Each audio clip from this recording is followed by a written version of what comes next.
Welcome to V3 news లక్ష్యం సమాజితం. నేను మీ సాయి సుధా. ముందుగా హెడ్లైన్స్ చూద్దాం. దేవాలయాల అభివృద్ధికి కేసీఆర్ ఎంతో కృషి. మంత్రి అల్లోల ఇంద్రకరణ్ రెడ్డి వెల్లడి.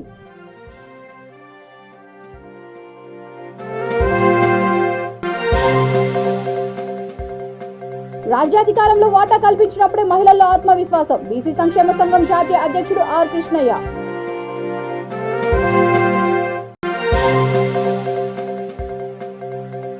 AM to PM పేరుతో ఎక్స్ప్రెస్ పార్సిల్ కొత్త సర్వీసుల ప్రారంభం. TSRTC MD సజ్జనార్ వెల్లడి.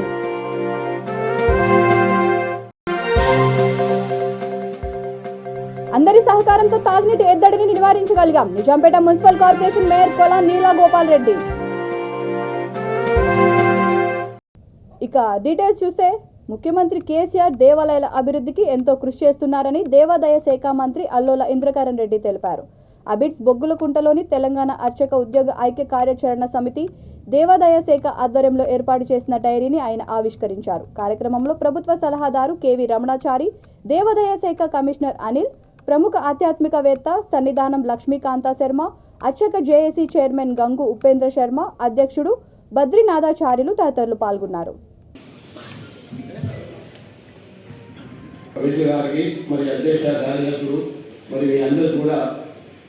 ప్రత్యేక నమస్కారం తెలియజేస్తూ మన అత్యంత సమస్యలు అన్ని కూడా క్రమక్రమంగా ఒక్కొక్కటి మధ్యలో రాకండి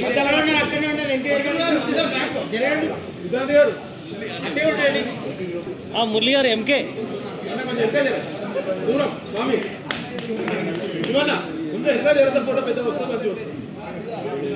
ఎంకే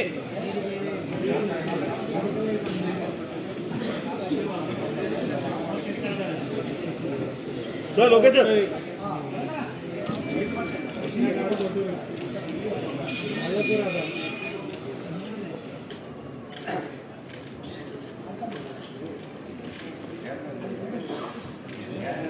సార్ ఒక్క నిమిషం.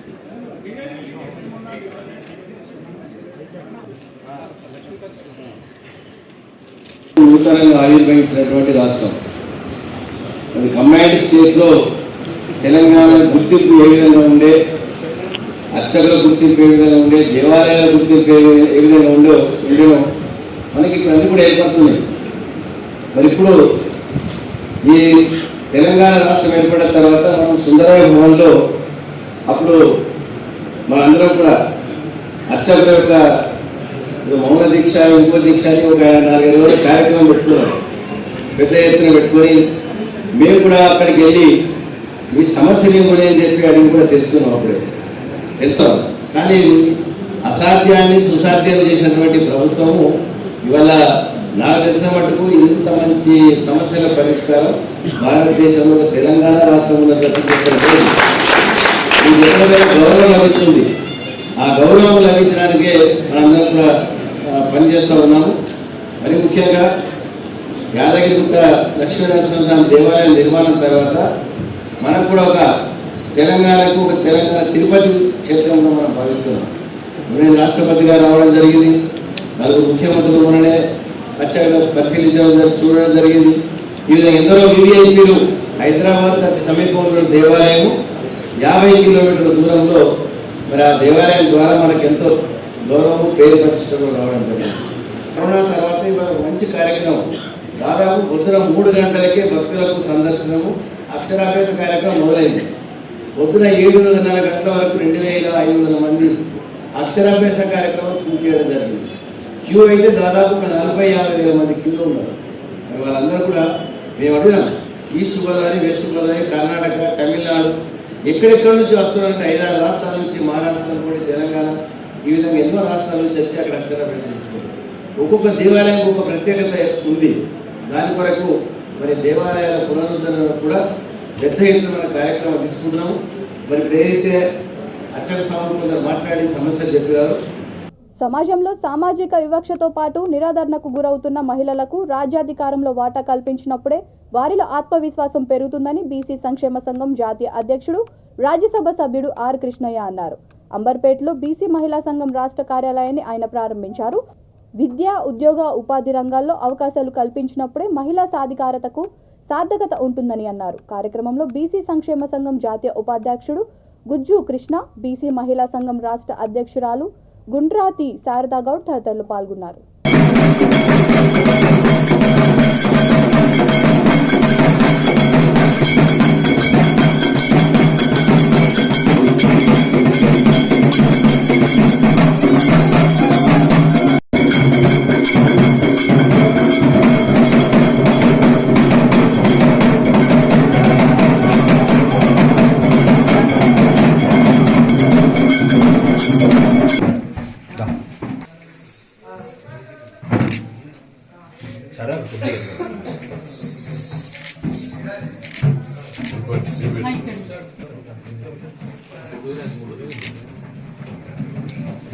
సమాజంలో ఉన్న సామాజిక వివక్షతకు, లింగ వివక్షతకు గురవుతూ సమాజంలో నిరాదరణకు గురవుతున్నటువంటి మహిళలకు రాజ్యాధికారంలో వాటా ఇస్తే తప్పనిసరిగా ఆ వర్గాలు మహిళలకు ఒక ఆత్మ విశ్వాసము, మనోనిర్భరము, మనోవికాసం చెందినటువంటి ఒక మంచి సదుద్దేశం దాని వెనుక ఉన్నది. అది కేవలం రాజ్యాధికారం వాటా ఇవ్వడం అంటే సమాజంలో నిరాధారం, నిర్లక్ష్యానికి గురవుతున్నటువంటి బలహీన వర్గాలైనటువంటి మహిళలకు ప్రత్యేకంగా అవకాశం కల్పించినే సరిపోతుంది. మహిళా బిల్లు ఇప్పుడు పెట్టినటువంటి మహిళా బిల్లు లోపల కేవలం అసెంబ్లీ, పార్లమెంట్ లోపలనే రిజర్వేషన్లు పెట్టారు. అదొక్కటి సరిపోదు. మహిళలకు అన్ని రంగాల లోపల, మహిళా ఉద్యోగాల లోపల, విద్యా సంస్థల లోపల, అదేవిధంగా జ్యుడిషియల్ లోపల, ప్రైవేట్ ఉద్యోగాల లోపల, అన్ని రంగాల లోపల మహిళలకు వాళ్ళ జనాభా ప్రకారం వాటా ఇచ్చినప్పుడు కోట్లాది మహిళలకు అవకాశం కలుగుతుంది. లేకపోతే ఇప్పుడున్న షేప్లో ఇచ్చినట్టయితే 540 పార్లమెంట్ సభ్యుల్లో 180 మంది మహిళలకు వస్తాం అంతే. ఇక అసెంబ్లీ లోపల కూడా 1/3 ఇస్తుంది. దాంతో మహిళలకు సాధికారత లభించదు. ఈ విషయం లోపల మహిళలకు పూర్తి సాధికారత లభించాలంటే అధికారము, సంపద ఎక్కడెక్కడ ఉంటుందో అన్ని రంగాల లోపల వాళ్ళకి అవకాశం కల్పించాలని చెప్పి డిమాండ్ చేస్తున్నా. టీఎస్ఆర్టీసీ లాజిస్టిక్స్ లో AM to PM పేరుతో ఎక్స్ప్రెస్ పార్సిల్ కొత్త సర్వీసులు ప్రారంభించనున్నట్టు MD సజ్జనార్ వెల్లడించారు. ఆర్టీసీ బస్ భవన్లో మీడియా సమావేశంలో ఆయన మాట్లాడుతూ 2020 జూన్లో లాజిస్టిక్స్ ప్రారంభించామని, దీనిని ప్రజలు బాగా ఆదరిస్తున్నారని ఆయన అన్నారు. ఆంధ్రప్రదేశ్, కర్ణాటక, మహారాష్ట్రలో కూడా లాజిస్టిక్స్ ఉపయోగిస్తున్నారని తెలిపారు. ఎక్స్ప్రెస్ పార్సిల్ కొత్త సర్వీసులు ప్రారంభంతో 12 గంటల్లో పార్సిళ్లు చేరుకుంటాయని అన్నారు. ఉదయం 12 గంటలకు ఇస్తే రాత్రి 9 గంటలకు చేరుకుంటాయని, రాత్రి 9కి ఇస్తే మధ్యాహ్నం 12కు చేరుకుంటాయని తెలిపారు.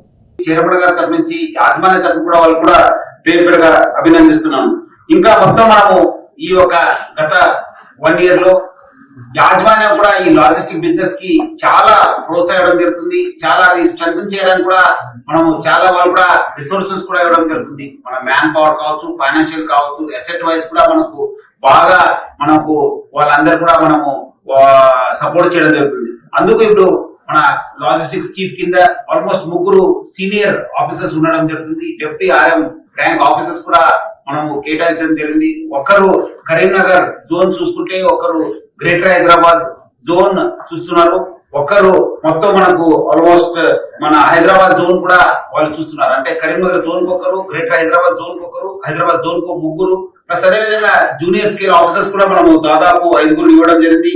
దాదాపు మన 120 మంది అదర్ స్టాఫ్ కూడా ఇవ్వడం జరుగుతుంది. ఇది మన ఏజెంట్స్ నెట్వర్క్ కాకుండా ఇంత సిబ్బంది కూడా మాతోని ఈ ఒక లాజిస్టిక్ బిజినెస్ కూడా వాళ్ళకి మన మ్యాన్ పవర్ కూడా ఇవ్వడం జరుగుతుంది.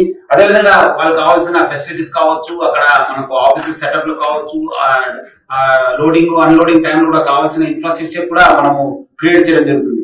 మనము మన లార్జ్ ఇండస్ట్రీస్ మనల్ని బాగా వాడుకోవడం జరుగుతుంది. కొంతమంది ట్రేడర్స్ కూడా రెగ్యులర్ కస్టమర్స్ అయిపోయినారు. మొత్తం తెలంగాణలో, ఇక్కడ ఆంధ్రప్రదేశ్ కూడా కొన్ని ప్రాంతానికి మా సేవను కూడా యూజ్ చేసుకోవడం జరుగుతుంది. దాని తోడుగా మనకు ముఖ్యంగా మన గవర్నమెంట్ డిపార్ట్మెంట్స్ కూడా మనకు బాగా ప్రోత్సహిస్తున్నారు. ముఖ్య బెనిఫిషియరీ అంటే మన women development and child welfare department secretary గారికి, మన అక్కడ ఉన్న సిబ్బంది కూడా నేను పేరుగా ధన్యవాదాలు చెప్తున్నాను. వాళ్ళు స్వచ్ఛ సర్వేక్షణ్ అవార్డు 2022 స్ఫూర్తితోనే కొత్తగా ఏర్పడిన నిజాంపేట మున్సిపల్ కార్పొరేషన్ లో అందరూ సహకారంతో తాగునీటి ఎద్దడిని నివారించగలిగామని మేయర్ కొలాన్ నీలా గోపాల్ రెడ్డి అన్నారు. కేజీఆర్ కన్వెన్షన్లో ఏర్పాటు చేసిన ప్రగతి నివేదిక ఆవిష్కరణ సభకు ఎమ్మెల్యే వివేకానందతో పాటు మేయర్ ముఖ్య అతిథులుగా హాజరయ్యారు. ఈ సందర్భంగా ఆమె మాట్లాడుతూ మున్సిపాలిటీలో ఇప్పటికే పలు అభివృద్ధి పథకాలకు 121 కోట్ల నిధులు కేటాయించి అభివృద్ధి పరిచామన్నారు. మరో 30 కోట్ల అభివృద్ధి పనులు కొనసాగుతున్నాయని అన్నారు. రానున్న కాలంలో ఆదర్శ కార్పొరేషన్గా తీర్చిదిద్దుతామని ఆశాభావాన్ని వ్యక్తం చేశారు. కార్యక్రమంలో డిప్యూటీ మేయర్ ధనరాజ్ యాదవ్, కార్పొరేటర్లు, మున్సిపల్ సిబ్బంది పాల్గొన్నారు.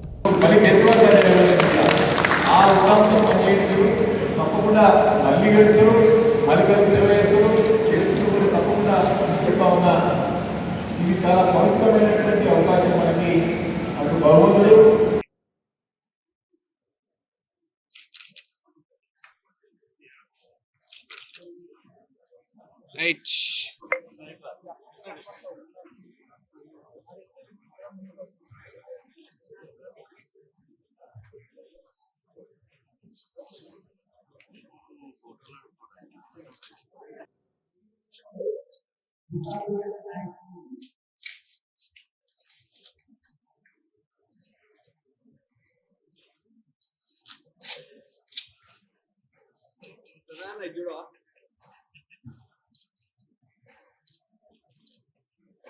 ఈ కార్యక్రమాన్ని నిర్వహిస్తున్న ఓపిక చూసినటువంటి అందరికీ కూడా ధన్యవాదాలు తెలియజేస్తాము.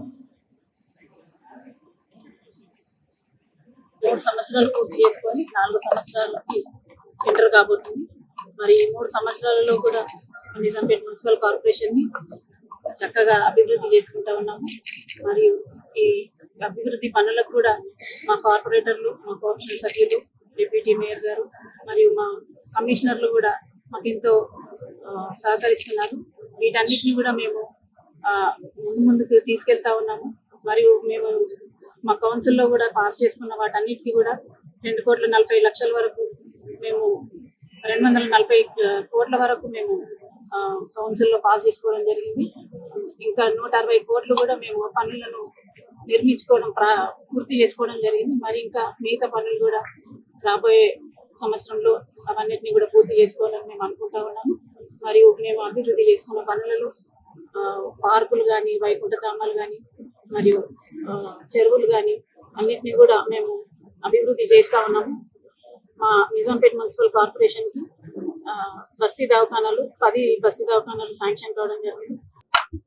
ఈరోజు మరి నిజాంపేట మున్సిపల్ కార్పొరేషన్ తో పాటు రాష్ట్రంలో ఉన్నటువంటి అనేక మున్సిపాలిటీలు, పాలక మండలి 3 సంవత్సరాలు సక్సెస్ఫుల్ పూర్తి చేసుకున్న సందర్భంగా నిజాంపేట మున్సిపల్ కార్పొరేషన్ లో ప్రగతి నివేదన చేయడానికి ఈరోజు సభ ఏర్పాటు చేయడం జరిగింది.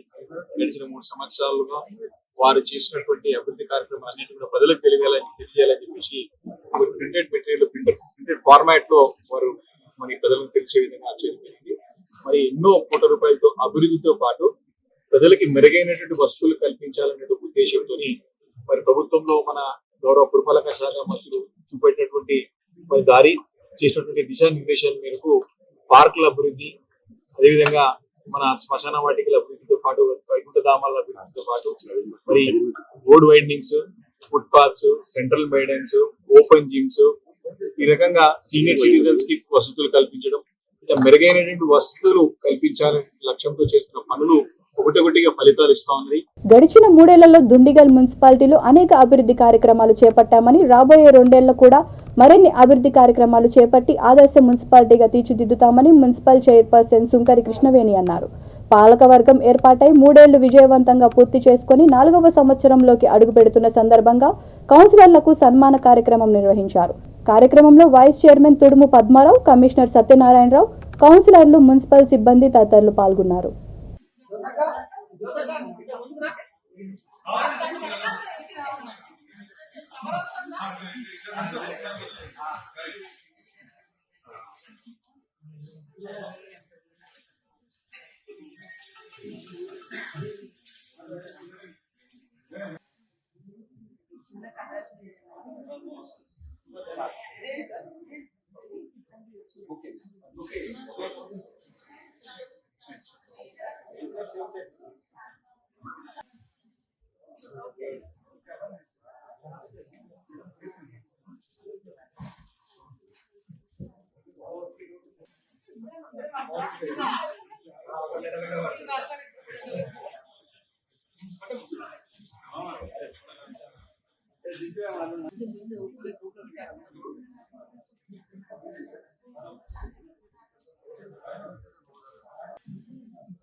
మాధవరెడ్డి గారికి, 7వ కౌన్సిలర్ రామగౌడ్ గారికి, 8వ కౌన్సిలర్ సాయిబాబా యాదవ్ గారికి, 9వ కౌన్సిలర్ బండారి మహేందర్ గారికి, 10వ కౌన్సిలర్ నవితా శ్రీనివాస్ రెడ్డి గారికి, 11వ కౌన్సిలర్ సుజాత వెంకటేష్ గారికి, 12వ కౌన్సిలర్ నానిత మలేష్ గారికి.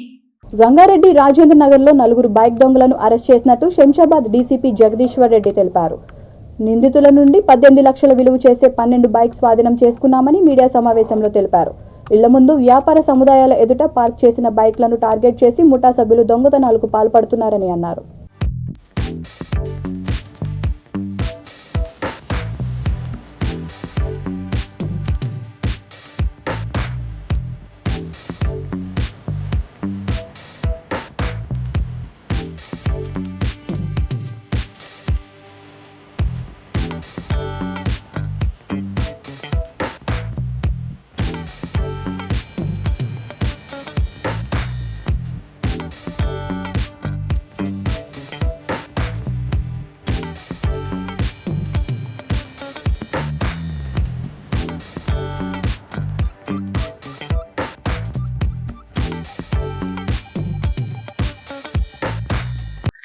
ఈరోజు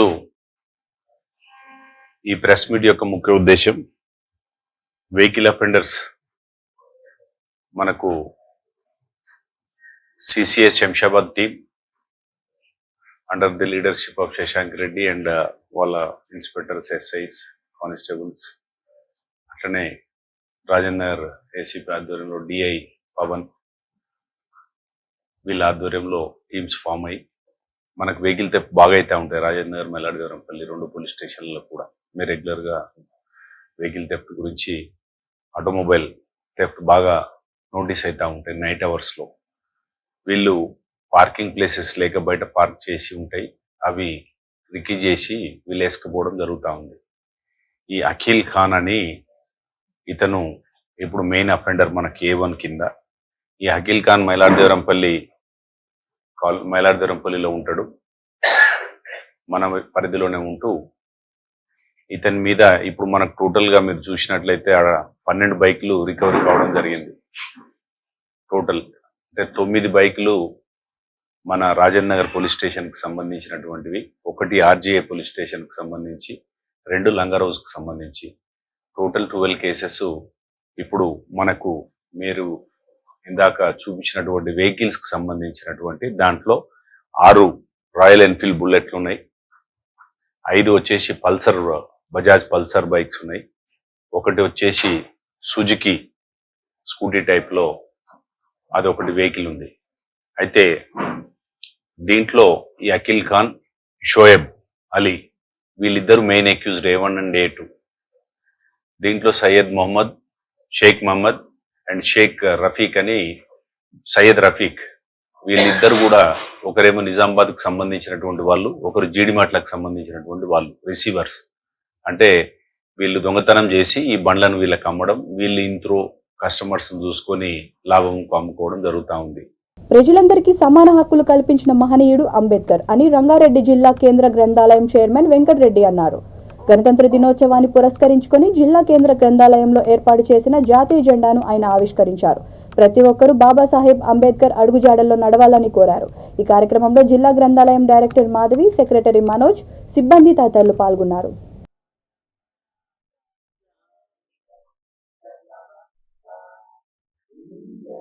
భారత గణతంత్ర దినోత్సవ 74వ వేడుకల సందర్భంగా ఈరోజు రంగారెడ్డి జిల్లా గ్రంథాలయ సంస్థ కేంద్ర కార్యాలయంలో జాతీయ పతాకాన్ని ఆవిష్కరించుకోవడం జరిగింది. ఇది చాలా భారతదేశ ప్రజలందరూ కూడా పండుగ రోజు. భారత రాజ్యాంగం అమల్లోకి వచ్చినటువంటి రోజు. భారత రాజ్యాంగ నిర్మాత డాక్టర్ బాబాసాహెబ్ అంబేద్కర్ గారు రచించినటువంటి రాజ్యాంగాన్ని ఆలంబనగా చేసుకొని దేశంలో ఒక ప్రజాస్వామ్య వ్యవస్థ అనేటటువంటిది అమల్లోకి వచ్చినటువంటి రోజు. రాజ్యాంగ మూలాలను ప్రతి ఒక్కరికి కూడా అందే విధంగా భారత రాజ్యాంగాన్ని నిర్మించినటువంటి గొప్ప నాయకుడు డాక్టర్ బిఆర్ అంబేద్కర్ గారు ఈ దేశంలో ఉన్నటువంటి అన్ని వర్గాల ప్రజలు, అన్ని మతాల ప్రజలు, అన్ని వర్ణాల ప్రజలు, అన్ని ప్రాంతాల ప్రజలు సమాజం స్థాపించాలనేటువంటి ఆలోచనతోటి, అందరూ సుభిక్షంగా ఉండాలనే ఆలోచనతోటి, అందరు మంచి కొరకు ఆలోచన చేసి రాసినటువంటి భారత రాజ్యాంగాన్ని అమలు చేసుకున్నటువంటి గొప్ప రోజు ఇది. అంతర్రాష్ట్ర డైమండ్స్ ఎక్స్చేంజీలకు పాల్పడుతున్న వ్యక్తిని హైదరాబాద్ పోలీసులు పట్టుకున్నారు. నిందితుడి నుండి 18 లక్షలు విలువ చేసే వజ్రాలు, 3 సెల్ ఫోన్లు, ఒక ద్విచక్ర వాహనాన్ని స్వాధీనం చేసుకున్నారు. అందరికీ నమస్కారం. ఈరోజు ఈ అఫ్జల్గంజ్ పోలీస్ ఒక ఆపరేటర్ని పట్టుకున్నారా. మనకు ఈ మొన్న 26th की नाडू की Afzalgunj police station police 45/2023 under section 420/379 the attention diversion case లో 64 carats diamond worth 18 lakh recovery చేశారు. ఇందులో ముఖ్య ఇది అక్యూజ్డ్ అతని పేరు Mohammed రుహిలా, son of Mir Mujib Raza, native of Chikballapur district of Karnataka. అయినా ఒక సూరత్ సంబంధించిన బిజినెస్ మ్యాన్లో ఇండియా మార్ట్లో కాంటాక్ట్ చేసి వాళ్ళకి హైదరాబాద్కి ఇన్వైట్ చేసింది. జేమ్స్ స్టోన్స్ పర్చేజ్ చేయడానికి, మెయిన్లీ డైమండ్ పర్చేజ్ చేయడానికి ఇక్కడ ఇన్వైట్ చేసి ఒక హోటల్ అంబికా లాడ్జ్లో కాల్ చేసి అక్కడ మీటింగ్ ఫిక్స్ చేశారు. మీటింగ్ ఫిక్స్ అయిన తర్వాత ఇక్కడ ఈ పేమెంట్ చేయలేదు. పేమెంట్ చేసిన టైంలో అప్పుడు అతను ఈ జేమ్స్ ఈ స్టోన్స్ ఉన్నాయి, బేసిక్గా ఇది డైమండ్స్, ఇది అటెన్షన్ డైవర్జన్తో రిప్లేస్ చేశారు. అప్పుడే అతను ఇమీడియట్గా ఇక్కడ నుంచి వెళ్ళిపోయాడు. రవీంద్ర और अफजलगंज के जो डिटेक्टिव टीम हमारे एसीपी सुल्तान बाजार देवेंद्र के दिशा निर्देश में उन्होंने एक जो हमारे पास 26 तारीख को एक वाक़या हुआ, एक इंसिडेंट हुआ जिसमें कि एक जो सूरत के बिजनेसमैन थे उनको ठगी करके, अटेंशन डाइवर्जन करके उनसे 18 लाख का 24 कैरेट डायमंड कोई लेके चले गए थे. उसको आज उन्होंने डिटेक्ट किया, उसको ढूंढा, उसको पकड़ के लाया है. उसको आज हम जेल को भेजने वाले हैं. హైదరాబాద్ సరూర్ నగర్ పరిధిలోని విక్టోరియా మెమోరియల్ హోమ్ రెసిడెన్షియల్ స్కూల్లో 10వ తరగతి చదువుతున్న అనాథ విద్యార్థి హరినాయక్ కర్మన్ ఘాట్లో ఓ చెట్టుకు ఊరేసుకుని ఆత్మహత్య చేసుకున్నాడు. విద్యార్థి మృతిపై అనుమానం వ్యక్తం చేస్తూ విక్టోరియా హోమ్ ముందు బంధువులు ఆందోళన దిగారు. బంధువుల ఆందోళనతో విఎం హోమ్ వద్ద ఉద్రిక్తత నెలకొంది. పోలీసులు భారీ ఎత్తున చేరుకొని బందోబస్తు ఏర్పాటు చేశారు. LB Nagar ACP Sridhar Reddy VM home కు చేరుకొని ఘటనపై వివరాలు సేకరించారు. మృతదేహాన్ని పోస్టుమార్టం నిమిత్తం ఉస్మానియా ఆసుపత్రికి మార్చురికి తరలించారు.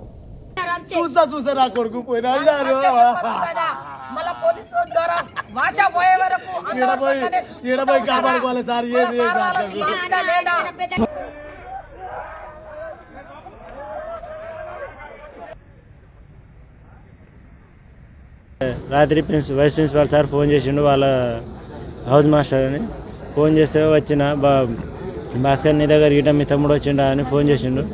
ఆడికి వెళ్ళి ఏం చేసిన అంటే డైరెక్ట్ నేను ఇట్లా కూతపేట రోడ్ చూసుకుంటూ వచ్చిన, ఆడలేడు. ఇంకా బయటకు వస్తే నాకు ఫోన్ చేస్తాడు, ఫోన్ చేయలే. ఇంకా ఈ లోపలికి వచ్చేసి ఆ వెనకాల బ్యాక్ సైడ్ మన అడవి బాగుంది, బ్యాక్ సైడ్ ఆ అడవిలో కూడా దుంకి అవతలు పోయి ఆ అడవి మొత్తం ఆ నైట్ మొత్తం అరుచుకుంటా హరి హరి కంటికి నిద్ర లేకుండా 4 వరకు ఈ మొత్తం మన ఉప్పల్, కొత్తపేట్, కర్మన్ ఘాట్ అని మొత్తం వెతికినాం. ఆడ వెతికేసరికి ఇంకా సార్ని 11 అవుతుంది, 12 అవుతుంది సార్. విఎం హోమ్ అనేది ఒక orphanage centre Saroor Nagar division Maheshwaram నియోజకవర్గంలో ఉంటుంది. ఇక్కడ ఒక అబ్బాయి సూసైడ్ చేసుకున్నారన్న విషయం తెలిసి ఇక్కడికి రావడం జరిగింది. కానీ ఇక్కడ ఉన్న వీళ్ళు అబ్బాయి వాళ్ళ తరఫు వాళ్ళు ఏం చెప్తున్నారంటే అబ్బాయి 10:30కే నైట్ కనిపించట్లేదు అని చెప్పి ఇక్కడ స్కూల్ యాజమాన్యం ఫోన్ చేసి చెప్తే వీళ్ళు వచ్చి చుట్టుపక్కల వెతికారు. కనిపించట్లేదు, పోలీస్ కంప్లైంట్ ఇవ్వండి అని అంటే వీళ్ళు పోలీస్ కంప్లైంట్ ఇవ్వలేదు. మళ్ళీ ఆల్ ఆఫ్ ఏ సడన్ పొద్దున కూడా అడగండి ఇంకా బాబు కనిపించట్లేదు అంటే పోలీస్ కంప్లైంట్ ఇస్తే స్కూల్కి బ్యాడ్ నేమ్ వస్తుంది, మేము ఇవ్వము, ఏం కాదు దొరుకుతాడు అని చెప్పి నచ్చజెప్పారంట.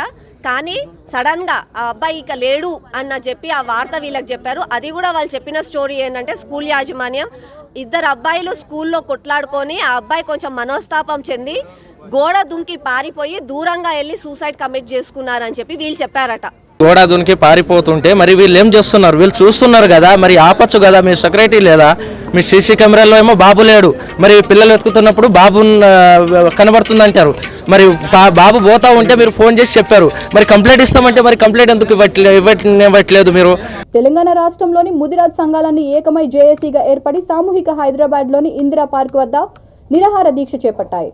ముదిరాజులను బీసీ-డి నుండి బీసీ-ఏలోకి తక్షణమే చేర్చుతూ జీవో నెంబర్ 15ను అమలు చేయాలని డిమాండ్ చేశారు. 15,000 కోట్ల రూపాయలతో ప్రత్యేకంగా ముదిరాజ్ ఆర్థిక సహకార సంస్థను ఏర్పాటు చేయాలని, 18 ఏళ్ల నిండిన యువతీ యువకులకు మత్స్య సహకార సొసైటీలలో సభ్యత్వాన్ని కల్పించాలని కోరారు. సామూహిక నిరాహార దీక్ష పెట్టాము. ఎందుకంటే గత సంవత్సరాలుగా పోరాడి సాధించిన బీసీ-డి నుంచి ఏ గ్రూపు మార్పిడి జీవో నంబర్ 15ను అమలు చేయకపోవడం వల్ల ముదిరాజ్ బంధువులు అన్ని విధాలుగా చాలా నష్టపోయాం. కాబట్టి మేము గత 2009లో రాజశేఖర్ గారు ఉన్నప్పుడు ఉద్యమాలు చేస్తే దాని ఫలితంగానే జీవో నంబర్ 15 ముదిరాజులను డి నుంచి మారుస్తూ ఏలో మార్చడం జరిగింది. అనుకోకుండా హైకోర్టు కొంతమంది పోవటం, హైకోర్టులో ఆనాటి గవర్నమెంట్ ప్రాపర్ స్పందించకపోవడం వల్ల హైకోర్టులో కొట్టేస్తే మళ్ళీ ఇమీడియట్గా ప్రభుత్వం పైన ఒత్తిడి తెచ్చి సుప్రీంకోర్టు అప్పీల్ చేయడం జరిగింది. అందులో భాగంగా ఆనాడు సుప్రీంకోర్టు గైడ్ లైన్స్ ఏమిచ్చిందంటే నామ్స్ పాటించలేదు కాబట్టి హైకోర్టులో కొట్టేశారు. కాబట్టి ఈసారి నామ్స్ పాటించి ఈలో ముదిరాజుల జీవన విధానం పైన ఒక నివేదిక ఇవ్వమని చెప్పి 3 months ఇవ్వమని చెప్పడం జరిగింది. కానీ ఆనాడు తెలంగాణ ఉద్యమం ఉధృతంగా ఉంది, మేము ఇవ్వలేమని చెప్పి ఈ రాష్ట్ర ప్రభుత్వం సుప్రీంకోర్టు ఇవ్వడం వల్ల 2009 నుంచి కూడా కంటిన్యూగా 2014 వరకు కూడా అండి ఉండే ఆర్థిక సహకార సంస్థను ఏర్పాటు చేయాలని చెప్పి ఈ వేదిక నుంచి డిమాండ్ చేస్తున్నాం. అదేవిధంగా 6 జీవో ఇచ్చి 2016 నుంచి ఇప్పటి వరకు 8 జిల్లాలో సొసైటీలు లేవు, సభ్యత్వాలు లేవు. కొత్త సొసైటీలు ఇవ్వకుండా ఆలస్యం చేస్తున్నారు కనుక మత్స్య సంపద మాకు అందకుండా పోతున్నది, దళారీల చేతులకు పోతున్నది కనుక వెంటనే 18 సంవత్సరాలు నిండిన యువతీ యువకులకు సభ్యత్వాలు కల్పించాలని కోరుతున్నాం. ఇవాళ 74 ప్రాజెక్టులు, తర్వాత 46,000 చెరువులు అని చెప్పి మీకు మత్స్య సంపద వస్తుందని చెప్పి ఇవాళ రాష్ట్ర ప్రభుత్వం ఇవాళ 74 ప్రాజెక్టులలో సోలార్ ప్లాంట్లు, కేజీ కల్చర్స్ పెట్టి మల్టీనేషనల్ కంపెనీల ద్వారా మా మత్స్యకారుల యొక్క జీవన విధానాన్ని దెబ్బతీస్తున్నారు. అందుకనే రాష్ట్ర ప్రభుత్వాన్ని మేము ఒక లాస్ట్ గా డిమాండ్ చేసేది. బులెటిన్ ముగించే ముందు హెడ్లైన్స్ మరొకసారి. దేవాలయాల అభివృద్ధికి కేసీఆర్ ఎంతో కృషి, మంత్రి అల్లోల ఇంద్రకరణ్ రెడ్డి వెల్లడి.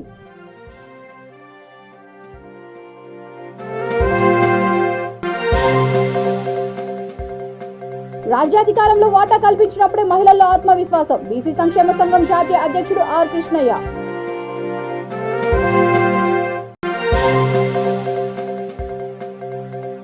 ఏఎం టు పీఎం పేరుతో ఎక్స్ప్రెస్ పార్సిల్ కొత్త సర్వీసులు ప్రారంభం, టీఎస్ఆర్టీసీ ఎండీ సజ్జనార్ వెల్లడి.